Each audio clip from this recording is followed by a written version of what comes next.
No, no. What have you been reading? Oh, babe. Come on. Is that white fragility or some bullshit like that? That's not white fragility. Well, that's the book. Is that where you're getting that from? No. But innately, like original sin, like we're toxically white, born racist. No bar was too low for the incredibly progressive actor Bryan Cranston. And look, I used to enjoy a lot of his acting work, but honestly, I can't stand him anymore. It's unfortunate because every time he shares an opinion or gets into any kind of discussion, it's just unbearable. His recent conversation with Bill Maher is the latest example. It got so bad that Bill Maher had to shut him down and put him in his place. So let's get into this clip where Bill Maher calls out Bryan Cranston for his over-the-top progressive takes, especially his absurd views on white privilege. Let's break it down and see exactly what went down. Oh, let me ask you a question. Yeah. When you look at this guy's hat, "Make America Great Again," what do you think about that? Sweetheart, nobody has made more fun of Donald Trump than I have. I know. So you can't get me on I like Donald Trump. I don't like that. Okay. I'm not saying and that. I get your point. I've said it myself. Yes, make America great again. I understand to a certain number of people that's a dog whistle about America was better when it was whiter. I get that. Okay. But I will. Would you then also accept that there's a large swath of people in his camp and other people like him who have no clue that that's a dog whistle, that they think, oh yeah, make America great again is for everyone. But when was it great? Let me ask you this. I know, oh God. I mean, making a big sigh. Come on. No. When was it great for African Americans in this country? When was it great? Well, if you're applying for college now, I would say now. So in our history, now it's great. I didn't say great. It's never great for anybody fully. Great for anybody? Well, life is full of problems. So great, yes, if your life is great, you're very lucky. Most people would not say my life is great. Would you say your life is great? Yes, I would. Yeah. I'd love to believe otherwise, but most Americans won't agree. That's why I keep saying things like, you need to start taking responsibility for your own life. Without sounding like Tony Robbins, a lot of people use politics as an emotional crutch. Their life is a mess.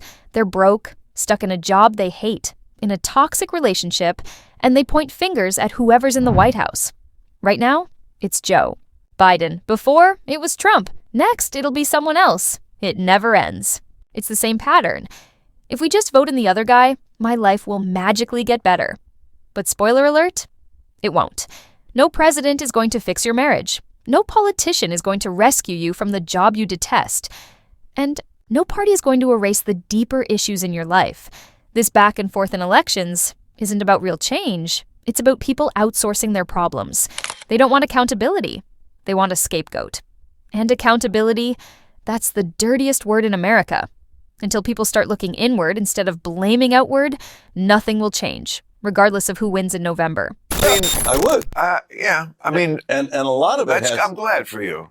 And I've been privileged. Yes. Do you believe in white privilege? I like the word advantage better.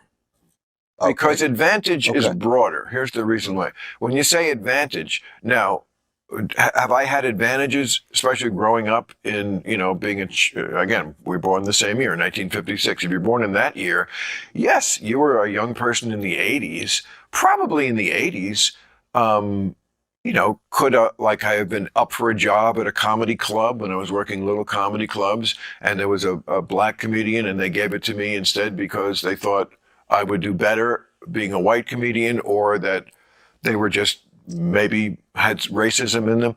Yes, I think that probably could have happened, and that was wrong. Again, I didn't do it.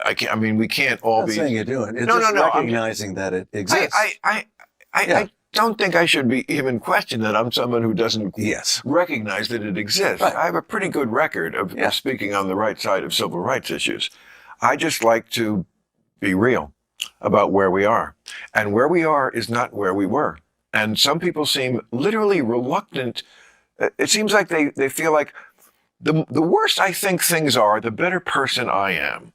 That's what I get from a lot of the left, I think things are worse than you do, so that's what makes me good.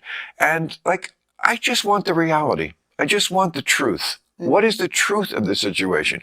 And again, I'm not decrying that these changes are made. I'm applauding it. I'm applauding it that it's great that if you're a black kid applying to college, yeah, you don't have to face discrimination like they used to. And very often those colleges and businesses also in America are trying to make up for their sorry past. It's wild to hear someone like Bryan Cranston complaining about how bad things are for minorities in America, especially right now. Look, I'll be the first to say America isn't in a great place. But come on, are you really a victim if you're a minority in 2025? Let's be honest. When it comes to college admissions and job opportunities, minorities often have more options than white applicants. There are actual laws and policies that give preferences based on race. Ivy League schools, for example, have been caught rejecting qualified Asian applicants simply because there were too many Asians already enrolled. That's not equality, that's discrimination. And yes, Asians are a minority too, which kind of undercuts Cranston's whole argument. But beyond that, there are scholarships, grants, and admissions programs specifically reserved for people of color, benefits white students simply aren't eligible for. So when someone like Cranston goes on Bill Maher's podcast and laments how hard it is for minorities in America, it just feels disconnected from reality. He's a wealthy white actor. How would he know? This isn't about denying racism exists. It's about being honest.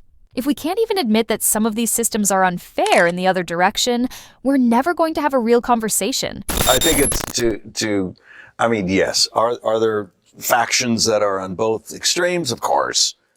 But to say you're a liberal person, as I would consider myself, I think common sense is the law of the land. It's what should be. I think we are in a much better place than we've ever been before, as far as civil rights, as far as acceptance and it's just, the people who are running the world now are millennials and Gen Zs. They're not, I think you're thinking of your generation, and they are still in place in some places. They're certainly not all racists who are in place, but yeah, there are, like I said, I don't know if we'll ever get rid of it completely, like any human flaw, but the people who are running things, I just don't think that's their mindset is, let's be racist to people of color. They don't understand it, but they are innately that way. Innately? Yeah. Yeah. Oh, Lord. No. What have you been reading? Oh, babe. Come on. Is that white fragility or some bullshit like that? That's not white fragility. Well, that's the book. No. Is that where you're getting that from? No. But innately, like original sin, like we're toxically white, born racist? Not toxically, but you recognize your experience. And what we don't recognize often is the privilege that you said, the advantage that you have. People are finally waking up to the fact that woke culture is often more toxic than just being a normal, decent person. Like Bill Maher said, it's more poisonous than the thing it's supposedly fighting against. Take Bryan Cranston, for example.